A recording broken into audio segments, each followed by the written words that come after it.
Listo. Muy bien. Shabbat Shalom nuevamente con los que se unieron, con los que se están uniendo. Hoy día nos toca la penúltima porción del libro de Deuteronomio.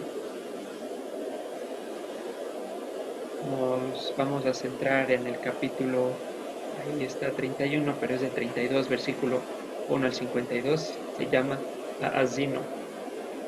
Oye o presta oído.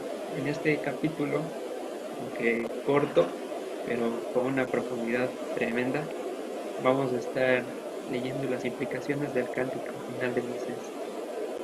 Faltan 2 días para Yom Kippurim y el versículo que les quiero compartir esta semana dice: derribando argumentos y toda altivez que se levanta contra el conocimiento de Dios. Esto principalmente, llevando cautivo todo pensamiento a la obediencia al Mesías. Procuremos que nuestra conciencia se eleve a tal punto que el pensamiento más simple, el sencillo, esté meditando en los dichos de la boca del Señor y ya no nos dejemos llevar por esos chispazos de carnalidad que a veces pues, uno está tranquilo y ni se da cuenta y está pensando en tonterías, sino que cada pensamiento está apuntado hacia la honra al Mesías. Hoy es 26 de septiembre del 2020, 8 de Tishrei del 5781, ha iniciado un nuevo año en el calendario civil y empezamos.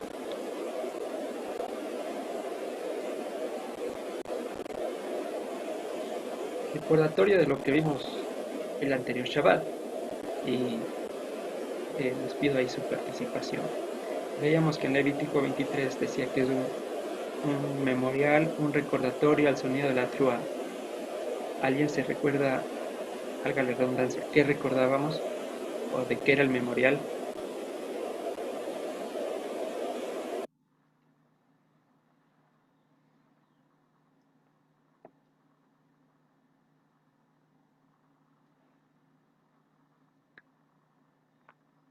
¿Alguien se recuerda de qué era el memorial? Tenemos, parece que hay interferencia. Va, ¿me escuchan mejor ahí? A ver, Sí, Carlitos, ahí te escucho bien. gracias. Ya, me avisan nomás, porfis. Entonces preguntaba, vimos la semana anterior que en Levítico 23, la ordenanza de la cita, dice que hay un memorial al son de la trúa.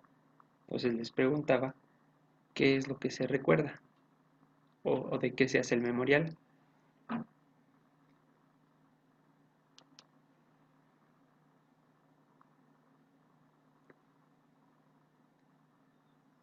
Vale, estamos dormidos aún, no hay problema. Recordábamos el día en que se entregaron las tablas en el monte Sinaí. Pudimos ver que en ese día sonó la voz del shofar y gracias al Salmo 47 entendimos que la voz del shofar correspondía a la trúa. ¿Ok? El sonido de la trúa es, y bueno, es lo que acabo de decir, la voz del shofar. Y más allá de la voz del shofar, la voz con la que se expresa Dios. Por lo tanto, es su palabra. Y eso nos lleva al siguiente punto. La mejor trúa que puedo tocar durante mi vida es predicar el Evangelio. Cuando digo Evangelio, no solo los 4 libros del Nuevo Testamento, sino a todo el compendio de la palabra. Es el mejor sonido de shofar que puedo hacer. Por supuesto, no vamos a dejar de hacer sonar el cuerno de carnero, pero llevándolo más allá, al sentido en que puedo ayudar a crecer el cuerpo de Cristo. Y mencionábamos que hubo y falta uno, pero hay 3 momentos determinantes en la historia del mundo en los cuales ha sonado la trúa. Ya dijimos uno, ¿se acuerdan los otros 12?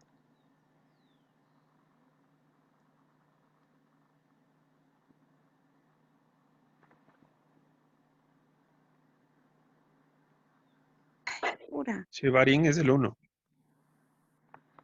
No, no los sonidos, sino los momentos históricos en los que ha sonado la trúa. Vimos tres. El uno, cuando se entregaron las tablas en el monte Sinaí. El segundo fue cuando Yeshua volvió al trono de la majestad en las alturas, con el Salmo 47 nuevamente. Y el tercero será en su regreso. Tres momentos determinantes en la historia que deben tenerlos en mente, porque marcan tiempos. La llegada de la Torá, el regreso al trono de las alturas como sumo sacerdote y el regreso a la tierra para su coronación como rey. Bien, entonces, pequeño resumen de la cita. Espero que haya quedado todo muy claro, que la hayan aprovechado y que el conocimiento haya podido ser asimilado de la mejor manera. Y vamos a continuar. ¿Qué vamos a estar viendo hoy? Dentro del cántico hay un contexto muy importante que hay que recalcar, que es aparte del momento histórico, está apuntando hacia los postreros días. Vamos a ver cuáles son esos postreros días, cuándo empezaron, cuándo terminaron, si es que terminaron, y cómo identificarlos, ¿ya? Entonces, empezamos. Vamos a abrir la Biblia en Deuteronomio capítulo 31, por favor.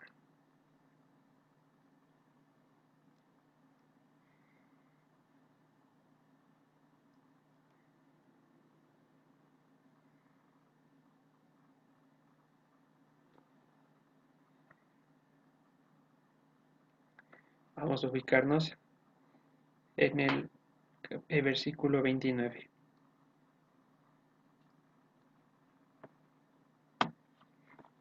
Entonces dice, capítulo 31, versículo 29. Porque yo sé que después de mi muerte, habla Moisés, ciertamente se corromperán y se apartarán del camino que les he mandado, y que les ha de venir mal en los postreros días. Menciona esto, los postreros días, por haber hecho mal ante los ojos del Señor, enojándole con la obra de sus manos. Versículo 30. Entonces habló Moisés a oídos de toda la congregación de Israel las palabras de este cántico hasta acabarlo. Antes de empezar, y la pregunta que hice antes es, ¿cuál es ese periodo de tiempo? ¿A qué corresponden los postreros días? Los postreros días se los llama al tiempo desde que vino el Mesías hasta este preciso momento y y los días que falten antes de su venida. ¿Cómo sabemos esto? Vamos a abrir Hebreos capítulo 1 y luego vamos a saltar a Hechos 2. Bueno, vamos a volver, sería Hebreos 1, versículo 1 al 2.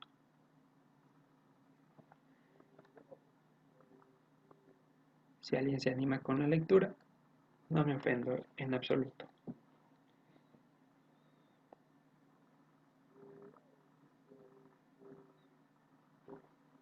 Bien, dice capítulo 1, versículo 1. Dios, habiendo hablado muchas veces y de muchas maneras en otro tiempo a los padres por los profetas, versículo 2, en estos postreros días nos ha hablado por el Hijo, a quien constituyó heredero de todo y por quien asimismo hizo el universo. Entonces habla de un tiempo que ya empezó, desde la llegada de Yeshua. En estos postreros días nos ha hablado a través del Hijo. Y en Hechos 2, vamos a aclararlo, versículo 17.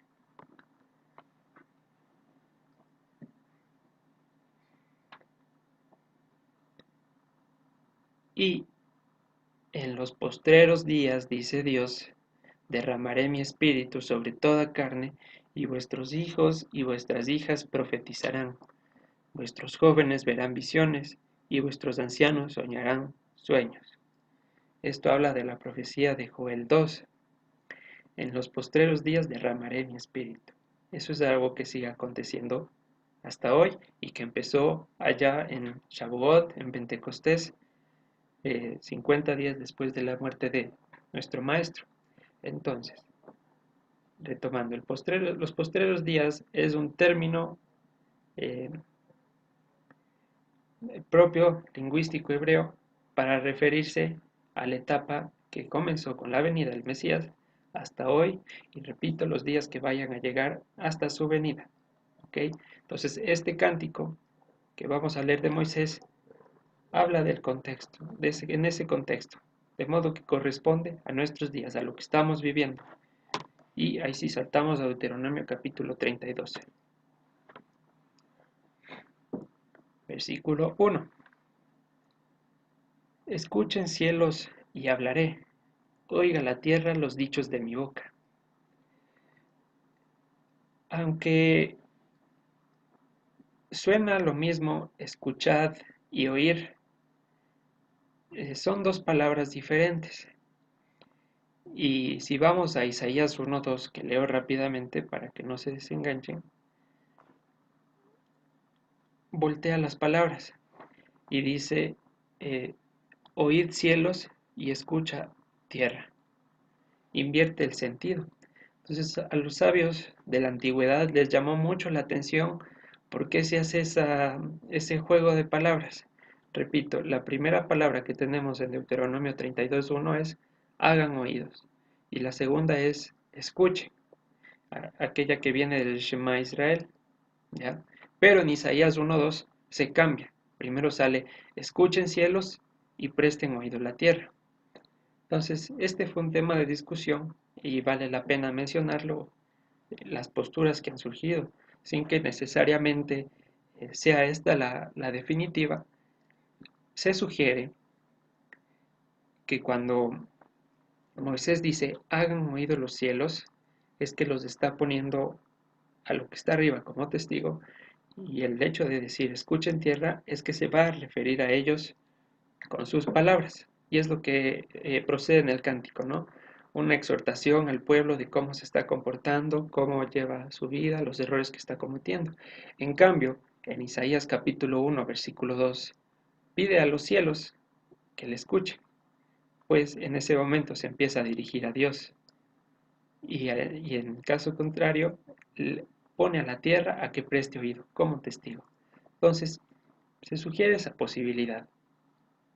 Repito, sin que sea la definitiva, es una que me ha parecido muy interesante y que hace mucho sentido por el contexto en el que se desarrollan ambas narrativas, ¿sí? Entonces, eso en el versículo 1. Presten oídos cielos y hablaré. Escuche la tierra los dichos de mi boca. Versículo 2. Goteará como la lluvia mi enseñanza, destilará como el rocío mi razonamiento, como la llovizna sobre la grama y como las gotas sobre la hierba.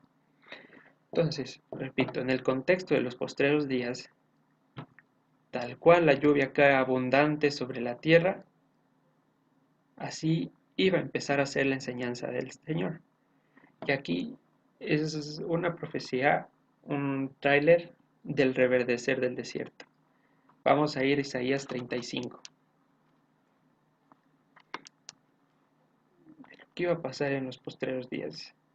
El hambre y la sed de la palabra está aumentando y el Señor no retiene su mano, sino que es abundante en sabiduría y da todo aquel que pide. Isaías 35:1. Dice el profeta Isaías, se alegrarán en el desierto y la soledad. El yermo se gozará y florecerá como la rosa. Florecerá profusamente y también se alegrará y cantará con júbilo. La gloria del Líbano les será dada, la hermosura del Carmelo y del Sarón. Ellos verán la gloria del Señor, la hermosura del Dios nuestro. Fortalezcan las manos cansadas y afirmen las rodillas endebles. Decid a los de corazón apocado, esforzaos, no teman, he aquí su Dios viene con retribución, con pago. Dios mismo vendrá y les salvará.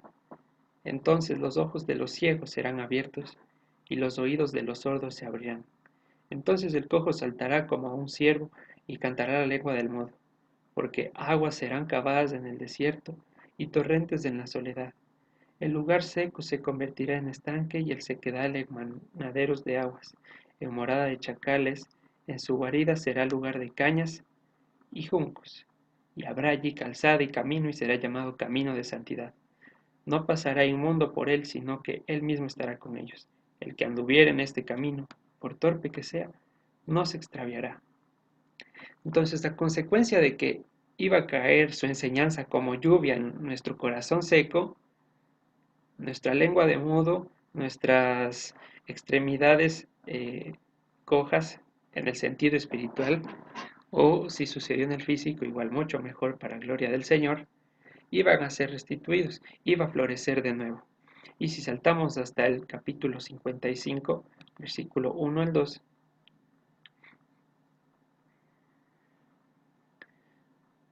dice: a todos los sedientos vengan a las aguas, y los que no tienen dinero, vengan, compren, coman, vengan, compren sin dinero y sin precio vino y leche. ¿Por qué gastan el dinero en lo que no es pan y su trabajo en lo que no sacia? Escúchenme atentamente y coman del bien, y se deleitará su garganta con grosura, la grosura de su palabra. Entonces, volviendo al contexto de Deuteronomio 32, la lluvia que iba a gotear abundantemente, que era su enseñanza en nuestros corazones, iba a reverdecer el valle de la muerte y convertirle en un corazón que esté dispuesto a humillarse delante del Señor y a reconocer sus maravillas. ¿Ok? Seguimos. Versículo 3. Porque el nombre del Señor convocaré. Engrandeced a nuestro Dios. El resto del eh, cántico se desarrolla bajo ese enunciado. Las consecuencias de no engrandecer o dar la grandeza a nuestro Dios. Ahora quizás suena muy obvio decir, pero es que ¿quién no va a engrandecer a nuestro Dios? ¿Y quién no le va a dar la grandeza? El asunto es que quizá lo repetimos mucho de palabra, quizá lo repetimos ya automáticamente y es un concepto pregrabado, pero a veces en pequeñas acciones igualmente tan cotidianas nos olvidamos de eso y pensamos que tenemos que valernos por nosotros mismos. Y es entonces cuando ya no reconozco la grandeza que la transformo en autosuficiencia, y a la vez ésta se transforma en el origen de la concupiscencia. Y es lo que nos dice Romanos 8, 26, 32. Vamos a estar saltando mucho a lo que conocemos como Nuevo Testamento por el contexto en el que se desarrolla el cántico.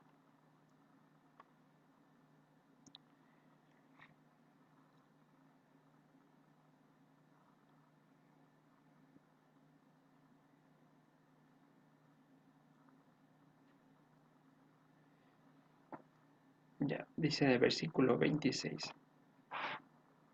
Y de igual manera, el Espíritu nos ayuda en nuestra debilidad. ¿Cuál es nuestra debilidad?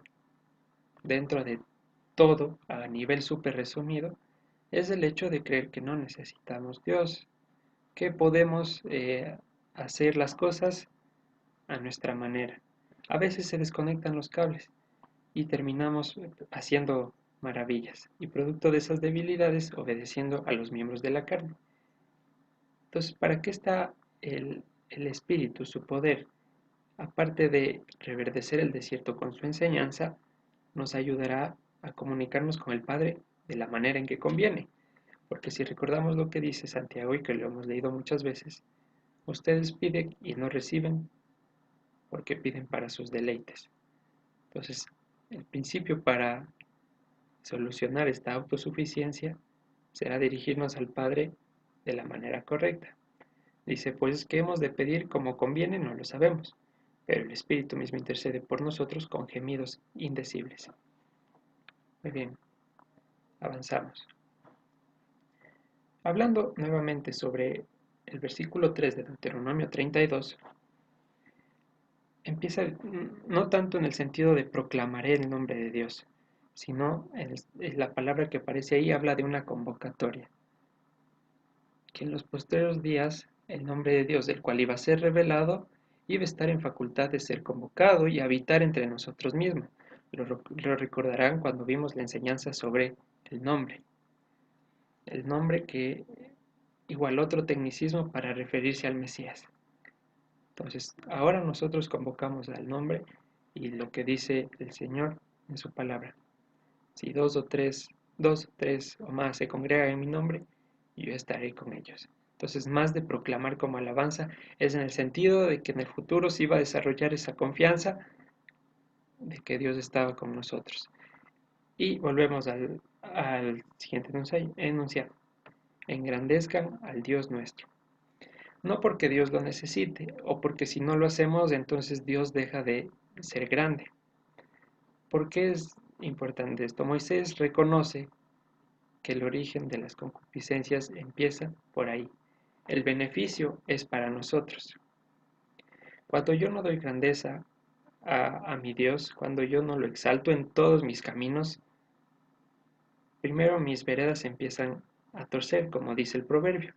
Y segundo, me creo una zona, un limbo donde de alguna manera me proclamo como el Dios de esa zona, aunque sea muy diminuta, aunque sea muy insignificante. Si no lo reconozco en todos mis caminos, estoy pensando que soy libre de hacer cosas sin consultarle, que hay cosas en las cuales a Dios no se interesa o no se entromete. Y si no le engrandezco a Él, me estoy engrandeciendo a mí, y por consecuencia estoy engrandeciendo al príncipe de este mundo. ¿Sí?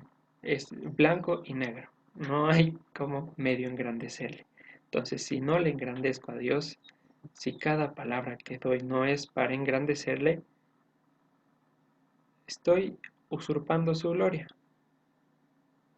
Que suena exagerado de pronto, sí, pero es la realidad. Moisés pone esta advertencia porque en los postreros días vamos a ver lo que pasa, las consecuencias de no aplicarlo en todos nuestros caminos. Entonces aquí hay una verdad. No tenemos por qué engrandecernos a nosotros porque no existe grandeza humana en nuestro interior. En el mundo se tiende a creer que sin importar lo que todos hagan, cómo vivan, están en el cielo.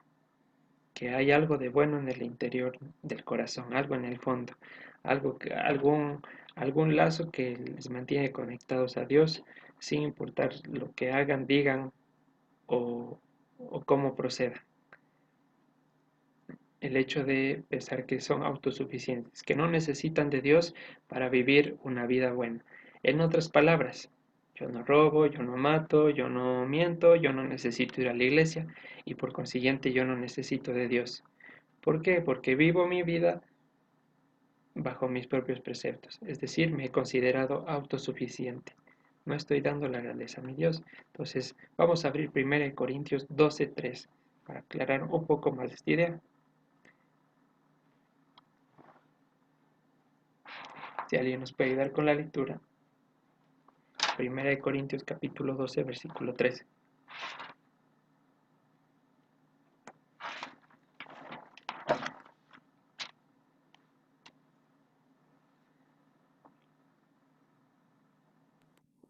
Amén. Gracias. Primera de Corintios 12:3. Por tanto, os hago saber que nadie que hable por el Espíritu de Dios llama anatema a Jesús, y nadie puede llamar a Jesús Señor sino por el Espíritu Santo. Bien. Entonces, ¿por qué leemos esto?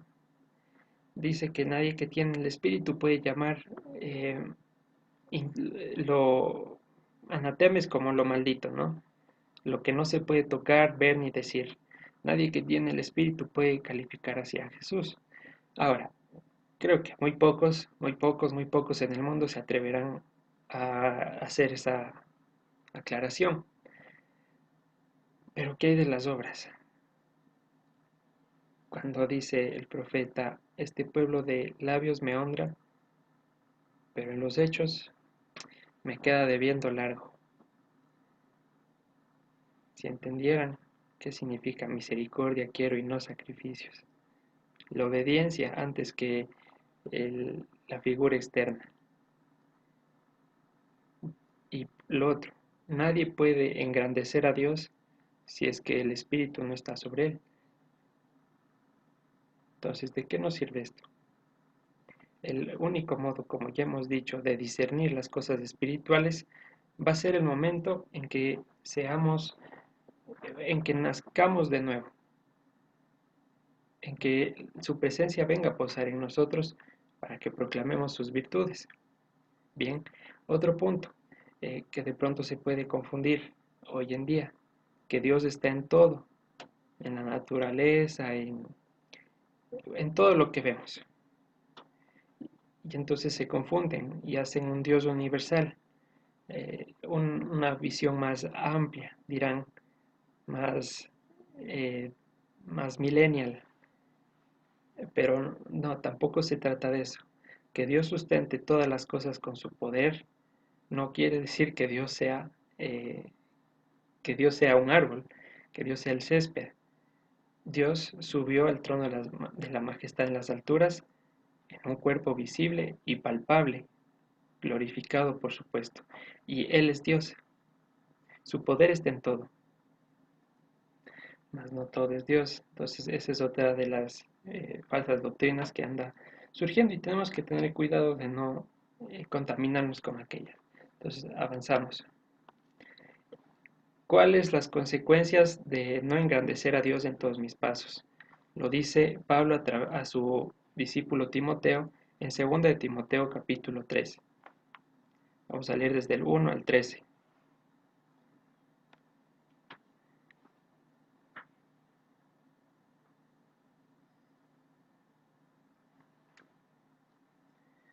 El título ya nos revela que va acorde a lo que está hablando Moisés. Carácter de los hombres en los postreros días. También debes saber que en los postreros días vendrán tiempos peligrosos, porque habrá hombres amadores de sí mismos, avaros, vanagloriosos, soberbios, blasfemos, desobedientes a los padres, ingratos, impíos, sin afecto natural, implacables, calumniadores, intemperantes, crueles, aborrecedores de lo bueno, traidores, impetuosos, infatuados, amadores de los deleites más que de Dios, que tendrán apariencia de piedad, pero negarán la eficacia de ella.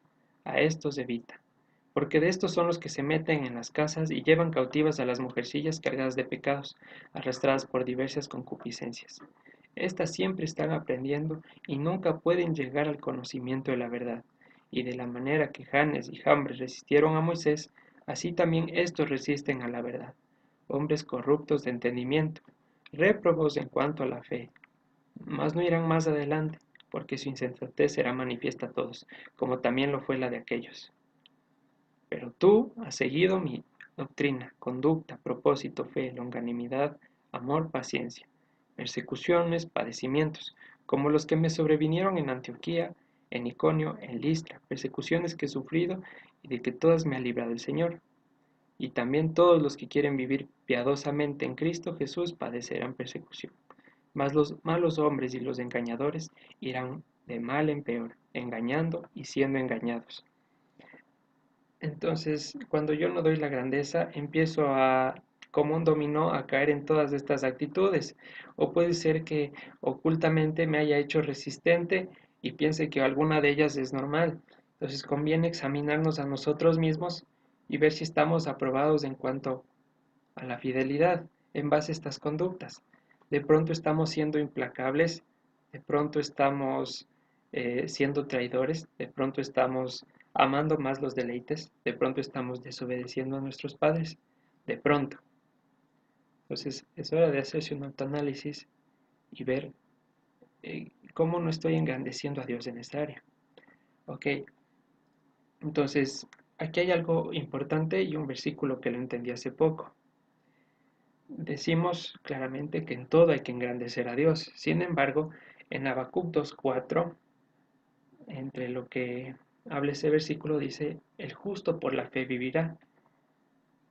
Y yo no entendía esto. Y la pregunta que me hacía es la que tiene en pantalla. ¿Mi fe me hace acreedor de la vida? Entonces necesito tener más fe. Decía, pero mi fe no es muy débil, no me basta, me hace falta más. ¿Cómo se incrementa la fe? ¿Y ahora qué hago? Si eso es lo que me va a hacer vivir y yo siento que es insuficiente, ¿cómo arreglo esta situación?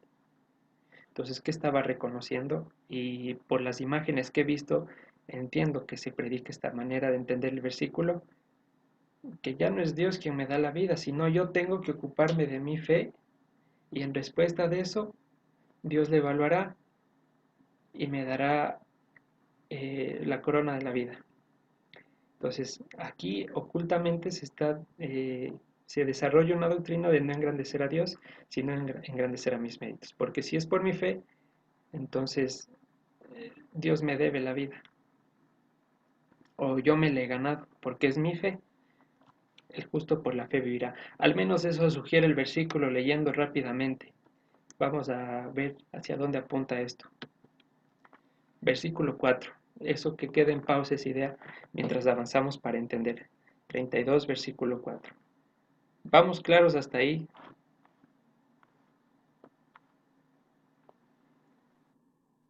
No, Carlitos, la última parte no la entendí muy bien. ¿Puedes repetirle? Claro, claro. Vamos a leer Habacuc 2:4.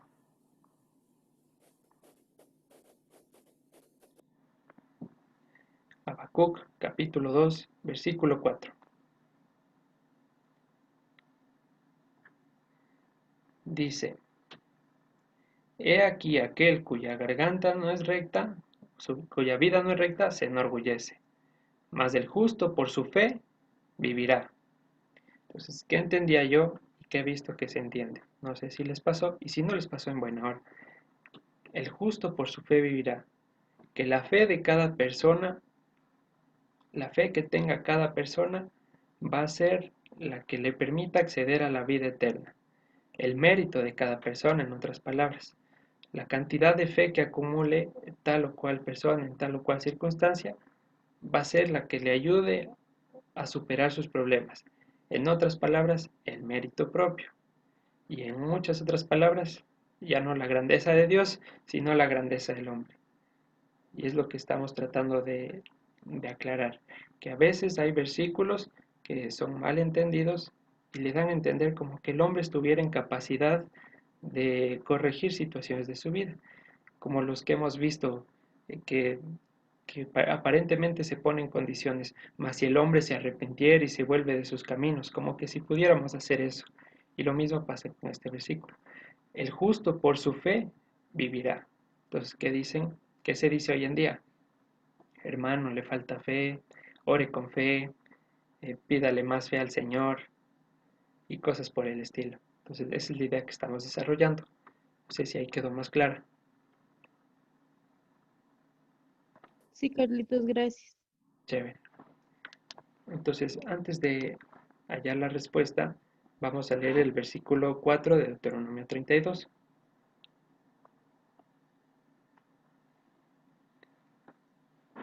Nos dice Deuteronomio 32, versículo 4. Él es la roca cuya obra es perfecta, porque todos sus caminos son rectitud.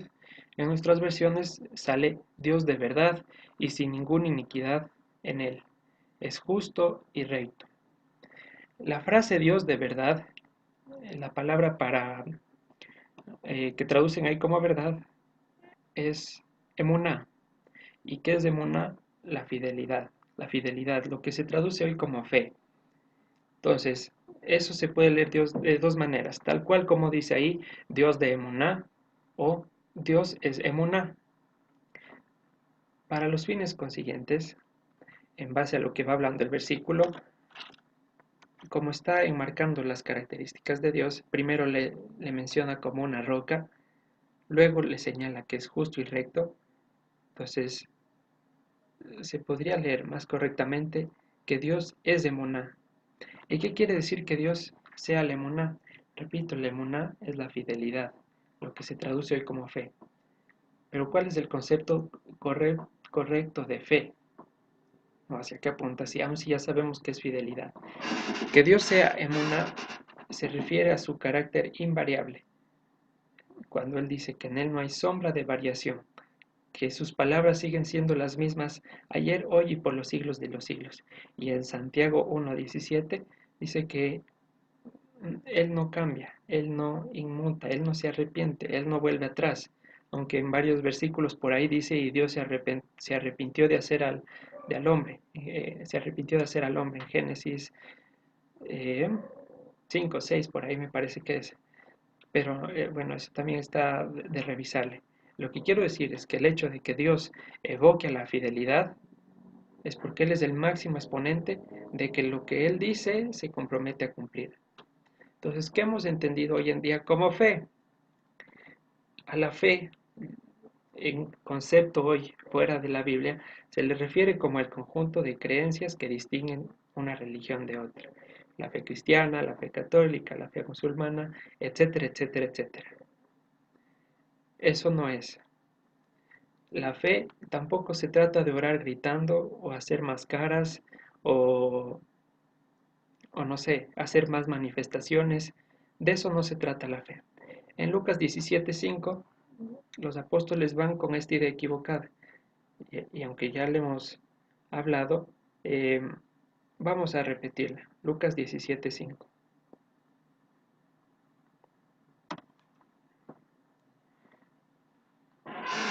Lucas capítulo 17, versículo 5.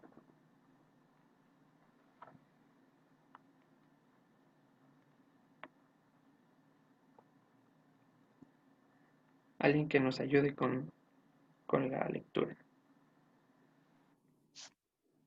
Amén. Lucas 17:5. Dijeron los apóstoles al Señor, aumentanos la fe. Listo. Entonces, ¿qué idea tenían ellos? Que les faltaba fe y por ende no podían hacer milagros o no estaban competentes. Y es lo mismo que se piensa ahora, que tenemos una barrita de fe que se recarga como batería. Y entre ellas las frases que ya mencioné anteriormente. Hermano, es que no está pidiendo con fe. Hermano, es que lo que ha pedido no recibe porque yo le veo a usted que le falta fe. Póngale más ñeque. Como que si fuera una actitud mental, como que si se tratara de autoconvencerse de que las cosas van a salir bien. Y ahí tiene la frase, tenga fe de que va a salir bien. Pero de eso no se trata la fidelidad. Repito, fe viene de moná, que significa fidelidad, la fidelidad de Dios. La fidelidad está o no está.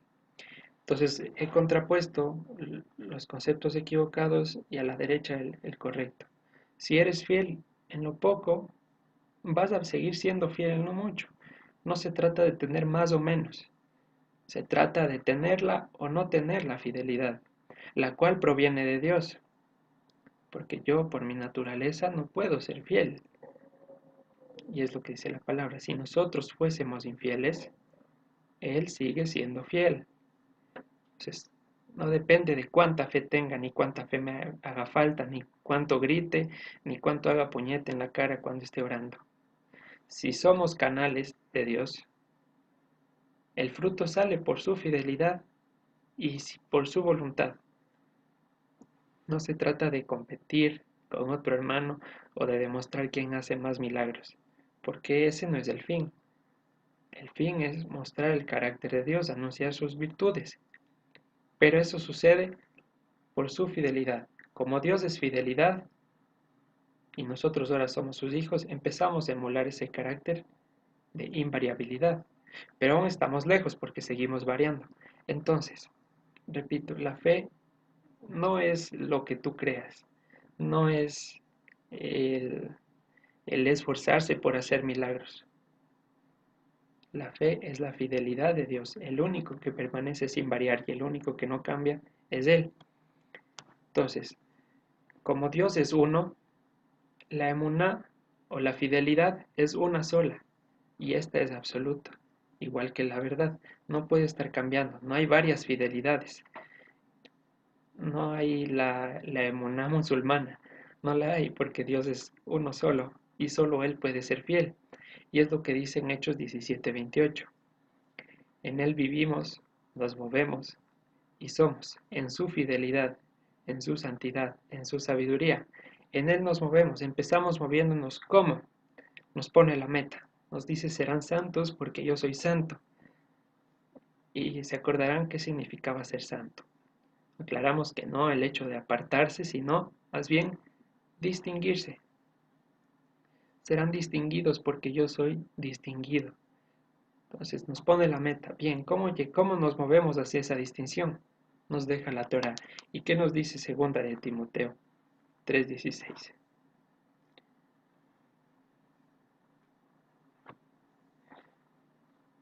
Vamos llegando. Segunda de Timoteo 3:16.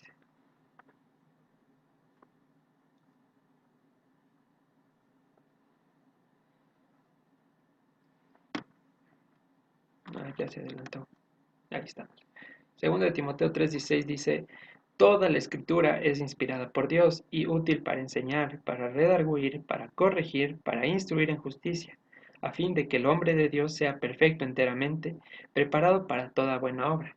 Entonces, ¿cómo nos movemos y hacia dónde nos movemos? Nos movemos hacia la meta, que es ser santos porque Él es santo. ¿Cómo conseguimos ese objetivo? A través de la escritura. Toda la escritura es útil.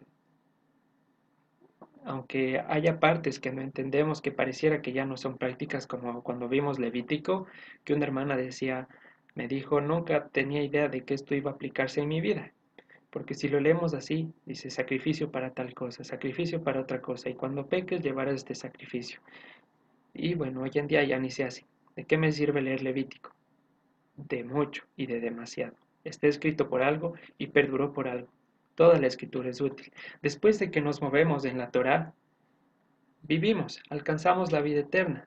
Ya no cumplimos con la condenación del mundo, que escogieron las tinieblas antes de la luz, sino que ahora en su luz vemos la luz y descubrimos que hay una vida. Y después de que vivimos, finalmente somos. ¿Qué somos?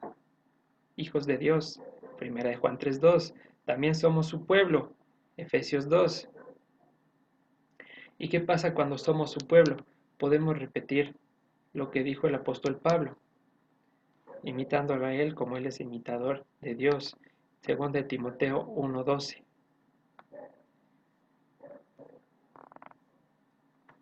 Segunda de Timoteo capítulo 1 versículo 12.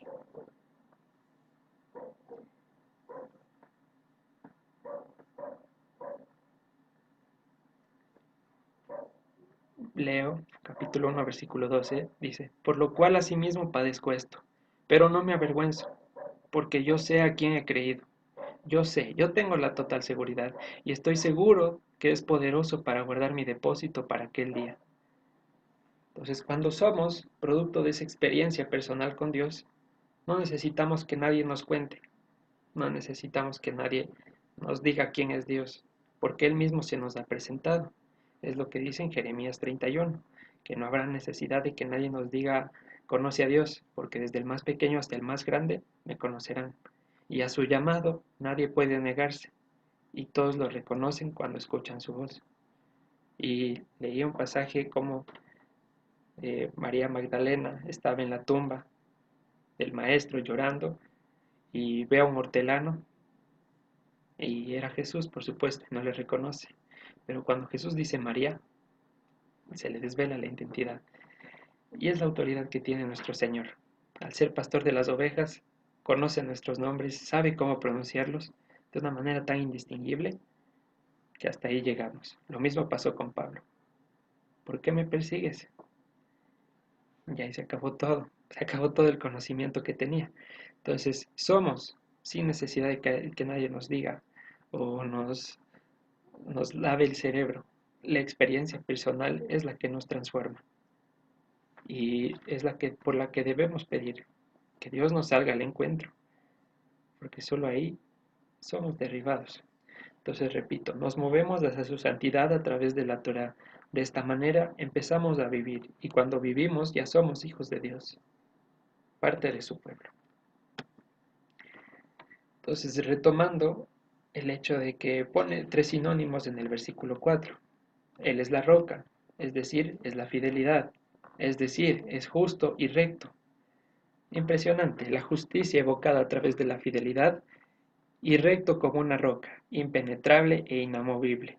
Características de la fidelidad de Dios, justa y recta. ¿Ven cómo se concatena todo el versículo?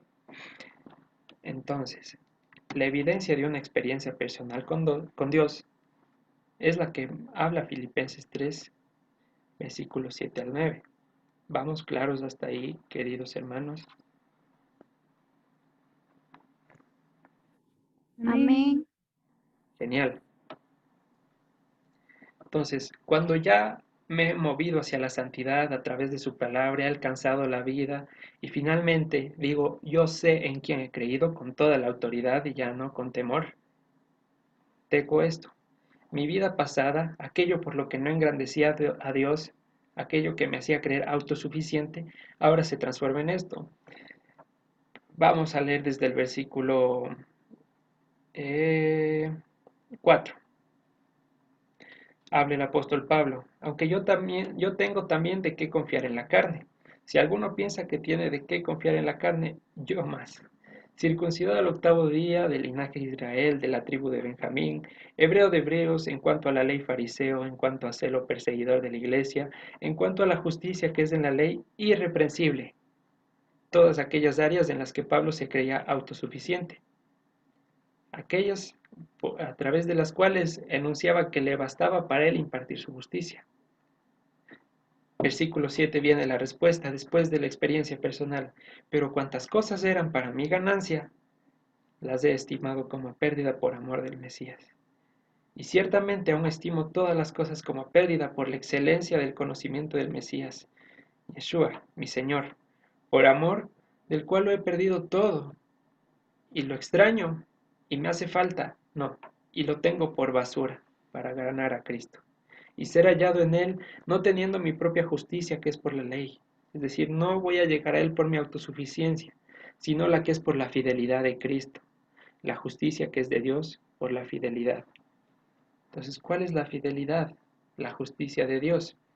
Para evitar que cada uno proclame su propia fe, la fe de los hebreos, la fe de los mormones, la fe de como quieran llamarse, para evitar que cada uno saque su criterio personal de lo que significa tener fe, entre comillas, Dios dejó escrita una Torá. Y es a través de la Torá que nosotros nos unimos a esa unidad. Si es que no nos unimos a esa unidad, vamos a estar como los gentiles en Proverbios 4:19, que dice que los que andan en tinieblas no saben ni en qué tropiezan, porque no disciernen nada, todo es oscuro. Pero para los puros todas las cosas les son puras, y es increíble, pero es cierto. Todas las cosas no son puras, no tenemos necesidad de estar escogiendo o seleccionando. Las tinieblas no se acercan a la luz y esto no viene de nosotros, sino que es don de Dios. Claro que sí, aclarar. Entonces, para evitar, como decía, que cada uno diga, es que esta es mi fe, esto es lo que yo creo, se dejó escrita una Torah que tiene reglas para todos, en algunas áreas más fáciles para unos y en otras más difíciles para otros. Pero el hecho de que sean difíciles no quiere decir que las vamos a dejar de cumplir. Entonces, si alguno dice que por predicar su fe tienen que anular tal o cual versículo, se ha considerado anatema, como dice el apóstol Pablo, porque todo forma parte de la unidad, y romper la unidad de Dios era profanar. ¿Se acuerdan de la imagen del queso? ¿Cómo se hacía huequitos? No podemos hacernos eso.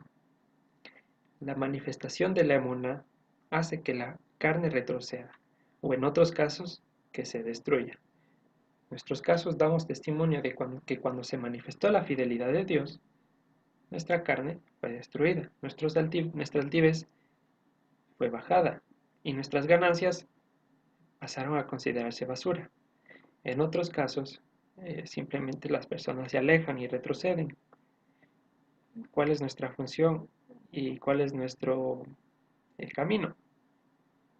Predicar con mansedumbre por si Dios les concede el arrepentirse. Y ese es otro punto, ¿no? Ya hemos hablado también. El arrepentimiento no es una cualidad que yo tengo, es un don de Dios. No soy autosuficiente para arrepentirme, sino no necesitar del sacrificio. Entonces, ¿qué significa en Habacuc 2:4 realmente cuando dice el justo por la fe vivirá o el justo por su fe vivirá? Correctamente, dice el justificado por su fidelidad, la de Dios, no la mía, yo no tengo. El justificado por la fidelidad de Dios vivirá, y es lo que dijo el apóstol Pablo aquí. Eh, Volvemos al versículo. Dice, y ser hallado en él no teniendo mi propia justicia que es por la ley, sino la que es por la fidelidad de Cristo, la justicia que es de Dios por la fidelidad. Es por esa fidelidad que vivimos, porque Él lo prometió, porque Él no cambia. Y es lo que dice en Malaquías, porque yo no he cambiado, pueblo de Israel, ustedes no han sido consumidos. Porque si depende de nosotros, nos botamos al fuego. Y es por esto que el apóstol Pablo tiene la seguridad suficiente e invariable de decir lo que está en Romanos 8, 38, 39.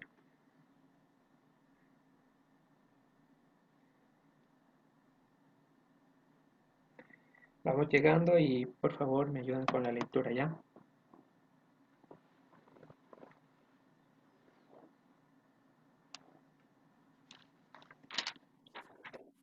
Amén.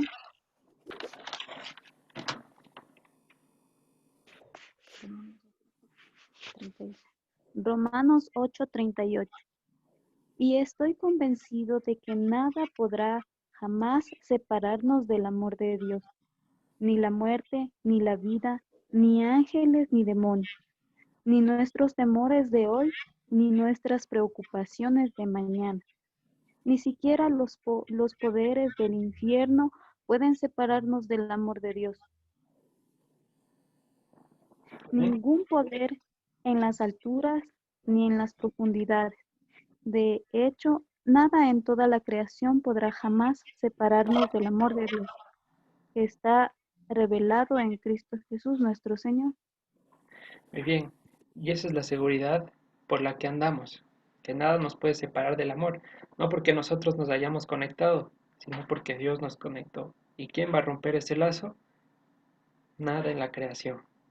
Bien, entonces, retomando un punto que casi olvido del anterior, si no asociamos a la Torah con la fidelidad de Dios, el mundo va a creer que no necesita de los mandamientos para seguirle a Él.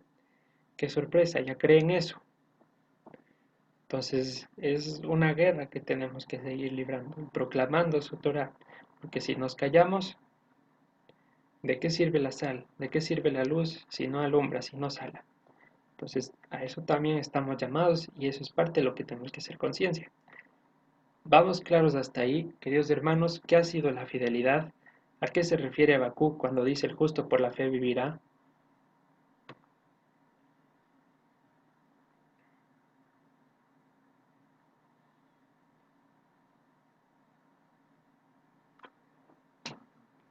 ¿Se durmieron? ¿No? Amén, Carlitos. Se refiere a la fidelidad que Dios tiene o se manifiesta en nosotros, que no es por nuestros propios méritos, no es lo que nosotros creemos, sino es lo que vivimos por obediencia mediante su palabra. Eso es lo que entendí yo. Correcto, correcto. Entonces, cambiar la frase, hermano tenga fe, hermano pida con fe, sino más bien, hermano obedezca la fidelidad. Y ya. Avanzamos. Eh, Estimada Yolita Novoa, tiene una pregunta. Adelante.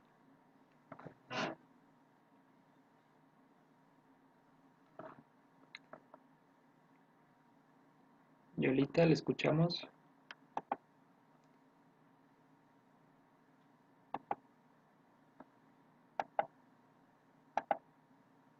Yolita, ¿le escuchamos? ¿No? Bueno, me hace nomás la pregunta cuando le guste. Avanzamos al versículo 5 de Deuteronomio 32. Y estas palabras conviene atesorarlas cada vez que se nos ocurra la brillante idea de querer saltarnos un mandamiento. Volvemos al versículo 5. Esto léanlo interiorizándolo bastante. La corrupción no es suya, de sus hijos es la mancha, generación torcida y perversa. Así pagan al Señor, pueblo loco e ignorante. No es Él tu Padre que te creó, Él te hizo y te estableció. Así vamos a pagarle a Dios con desobediencia, llevándole a celo con otros dioses, como dice en la carta a los Gálatas, que tan insensatos.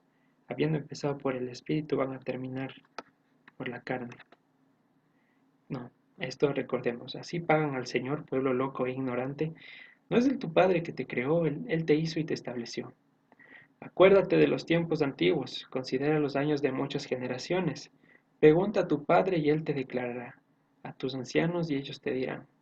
Cuando el Altísimo hizo heredar a las naciones, cuando hizo dividir a los hijos de los hombres, Estableció los límites de los pueblos según el número de los hijos de Israel, porque la porción del Señor es su pueblo, Jacob la heredad que le tocó. Es decir, nosotros somos parte del cuerpo de Dios, porción de Dios es su pueblo. O dicho, arreglado, el pueblo es porción de Dios. Queda lo mismo, pero bueno, se aclara un poquito. Versículo 10. Le halló en tierra de desierto y en yermo de horrible soledad. Lo atrajo alrededor, lo instruyó, lo aguardó como a la niña de su ojo. Allí estábamos, en el desierto, en la horrible soledad, devastados. Como el águila que excita su nidada, revoltea sobre sus pollos, extiende sus alas, los toma, los levanta sobre sus plumas. Bienaventurado el hombre de aquel cuya iniquidad fue levantada. Así nos levantó el Señor. 12. El Señor solo le guió y con él no hubo Dios extraño. Lo hizo subir sobre las alturas de la tierra y comió los frutos del campo e hizo que chupase miel de la peña y aceite del duro pedernal. ¿Se acordarán cuando vimos el error de Moisés? De la cela y del azur, la piedra inquebrable y la cela, la piedra porosa. 14. Mantequilla de vacas y leche de ovejas con grosura de corderos y carneros de Basán. También machos cabríos con lo mejor del trigo y de la sangre de la uva bebiste vino. Versículo 15. Pero engordó Jesurún y tiró coces. Engordaste y te cubriste de grasa. Entonces abandonó al Dios que lo hizo y menospreció la roca de su salvación. ¿Qué pasó? ¿Se acuerdan allá en Deuteronomio cuando veíamos las advertencias contra la dureza del corazón? Y decía, cuídate Israel, no vaya a ser que digas en el futuro, por mi dureza, por mi corazón, por la fuerza de mi brazo, yo gané esta tierra. Cuídate de creerte tú suficiente. Y aún así pasó, porque la humanidad por sí sola no puede. Hacia allá tendemos y no sabemos hacer otra cosa, a menos que el poder de Dios esté con nosotros. Versículo 16. Le despertaron a celos con los dioses ajenos, lo provocaron a ira con abominaciones. Sacrificaron a los demonios y no a dioses que no habían conocido, a nuevos dioses venidos de cerca que no habían temido a sus padres, es decir, con lo que asomó ese rato y por si acaso. Todo lo que se cruzaba fue para ellos digno de adoración, menos el Dios Altísimo. Y de la roca que te creó, te olvidaste, te has olvidado de Dios tu Creador. Y lo vio el Señor y se encendió su ira por el menosprecio de sus hijos y de sus hijas. Y dijo, esconderé de ellos mi rostro, veré cuál será su fin, porque son una generación perversa. Hijos sin emuná, hijos que no exhiben fidelidad, hijos que son como las olas del mar, un día sí y un año no. Hijos sin emuná, dice ahí, no más que hijos infieles. Entonces, versículo 19 y 20, ¿qué les dice Dios? El malo siga siendo malo. Tengan sus vacaciones y prueben lo amargo que es no servir a Dios.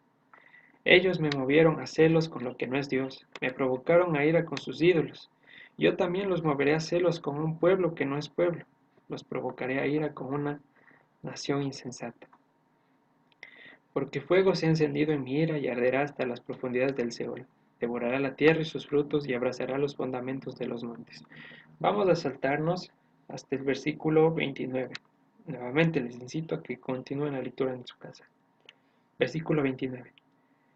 Ojalá fueran sabios y comprendieran esto y se dieran cuenta del fin que les espera. ¿Cómo podría perseguir 1 a 1000 y 2 hacer huir a 10,000 si su roca no los hubiese vendido y si el Señor no los hubiese entregado? Porque la roca de ellos no es como nuestra roca, y aun nuestros enemigos son de ellos jueces. ¿Qué nos dice el versículo 29? ¿Y quién nos va a librar de los errores que nos son ocultos? Porque si no conocemos la ley, no supiéramos lo que es el pecado. Así lo dice el apóstol Pablo. Entonces, ¿qué dice el versículo 29? Ojalá fueran sabios. Ojalá no tuvieran necesidad de ser llevados al desierto. Ojalá lo entendieran a la primera. Pero es algo que no está en nuestro corazón. Y es algo que no podíamos. Esto es lo que está pasando en los tiempos postreros. No se olviden del contexto. Dice versículo 32, porque la vid de Sodoma es la vid de ellos, y de los campos de Gomorra las uvas de ellos son uvas ponzoñosas, racimos muy amargos tienen. Vamos a saltarnos hasta el versículo 46. Sigue todo el cántico y a 45 dice, y acabó Moisés de recitar todas estas palabras a todo Israel. Y les dijo, y yo les digo, y por supuesto en primer lugar yo, apliquen a su corazón todas las palabras que yo les testifico hoy, para que las manden a sus hijos, a fin de que cuiden de cumplir todas las palabras de esta ley, porque no es cosa vana, es su vida. Por medio de esta ley harán prolongar sus días sobre la tierra a donde van, pasando el Jordán para tomar posesión de ella. El resto del capítulo va a hablar los momentos finalísimos de Moisés, pero entonces me voy a centrar ahora en el versículo 29. Ojalá fueran sabios para darse cuenta de que su fin no les va a llevar, sus acciones no les va a llegar a ningún fin bueno. ¿Y por qué me fijo en ese versículo? Por esto. Dice el apóstol Pablo en Romanos 7, como antesala de la cita que se viene. ¿Quién me librará de este cuerpo de muerte? Miserable de mí. ¿Cuándo se va a acabar esa insolencia, esa insensatez de ir tras lo malo, aunque quiera hacer lo bueno? ¿Quién me va a librar? Y les leo rápidamente Isaías 59:2. En tanto estamos presentes en el cuerpo, seguimos ausentes de Dios. ¿Por qué? Pero sus iniquidades han hecho división entre ustedes, y su Dios y sus pecados han hecho ocultar de ustedes su rostro para no ir. En tanto sigamos en este cuerpo de muerte, hay una pared que nos sigue evitando verle a Dios cara a cara. En tanto sigamos teniendo esta capita de carne, músculos y grasa, se sigue habitando la ley de los miembros en nosotros. ¿Qué esperamos? Romanos 8, 18, 19, para terminar. ¿Qué esperamos? ¿Cuándo vamos a ser sabios? Y vamos a entender lo que verdaderamente vale. Pues tengo por cierto, Romanos 8, capítulo 8, versículo 18, pues tengo por cierto que las aflicciones del tiempo presente no son comparables con la gloria venidera que en nosotros ha de manifestarse, porque el anhelo ardiente de la creación es el aguardar la manifestación de los hijos de Dios. Es lo que esperamos, nuestra manifestación gloriosa, el fin de la insensatez, el fin de la muerte y la victoria eterna para finalmente asistir a las bodas del Cordero. Estos y muchos detalles más en la enseñanza sobre la cita. Y con eso terminamos el estudio de hoy. Muy bien. Preguntas, hermanos, si hay alguna.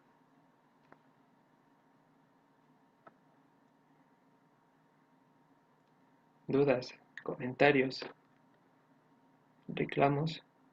Nada, todo bien. Bueno, espero que se haya entendido perfectamente. Nos acercamos a la cita, hay que acercarnos con conciencia, examinarnos a nosotros mismos, si estamos aprobados en cuanto a la fidelidad, y seguir eliminando esas frases que por repetición, por lo que haya sido, las decimos automáticamente. Engrandezcamos a nuestro Dios en todo camino. Bien, si no hay dudas, vamos a orar para despedir este tiempo.